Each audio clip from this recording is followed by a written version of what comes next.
2026 সালের 19 মে ঢাকার পল্লবীতে রামেশা নামের একজন শিশুকে ধর্ষণ করে হত্যা করা হয়। বর্তমান বাংলাদেশের মাননীয় প্রধানমন্ত্রী তারেক রহমান বলেন 1 মাসের মধ্যেই এই রামেশা হত্যার বিচার করা হবে। কিন্তু মামলার সিস্টেম আবার ঘুরে গেল।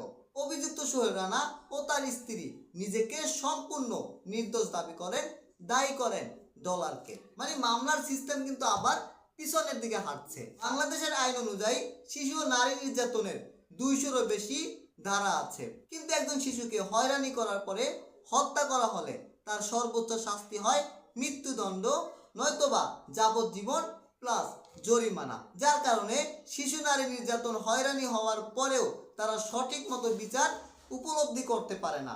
যার কারণে বাংলাদেশের আইনকে তারা দুর্বল মনে করে, বাংলাদেশের আইনকে তারা বিশ্বাস করে না।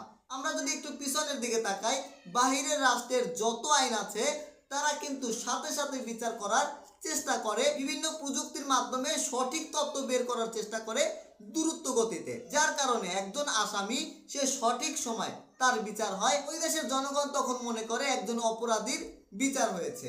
ঠিক বাংলাদেশে এমনটা হয় না। বাংলাদেশের প্রধানমন্ত্রী তারেক রহমান সে কিন্তু কঠোরভাবে বাংলাদেশ পরিচালনা করছে। সে চাচ্ছে কোনো অপরাধ হবে না, কোনো দুর্নীতি হবে না, মানুষ যেন সঠিক বিচার পায়, মানুষ যেন একজন সরকারি কর্মকর্তার উপর আস্থা তৈরি হয়, এমন চিন্তা ধারণা নিয়েই কিন্তু সে দেশ পরিচালনা করছে, উন্নয়নের দিকে হাঁটছে, একজন মানুষের কষ্ট বোঝার চেষ্টা করছে। যার কারণে বাংলাদেশ কিন্তু সামনের দিকে অগ্রগতি পাচ্ছে।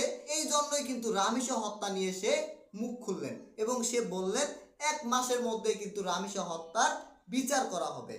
কিন্তু বাংলাদেশের প্রসেসিং আর তথ্য সংগ্রহ করা এতটাই জটিল, যার কারণে সঠিক সময় বিচার করা খুবই কঠিন হয়ে পড়ে। আপনার মতামত কি? রামেশা হত্যার মামলা নিয়ে কি আরো বেশি দিন যাওয়া দরকার, নাকি সঠিক তথ্য সংগ্রহ করার পরে দ্রুত তার বিচার হওয়া উচিত?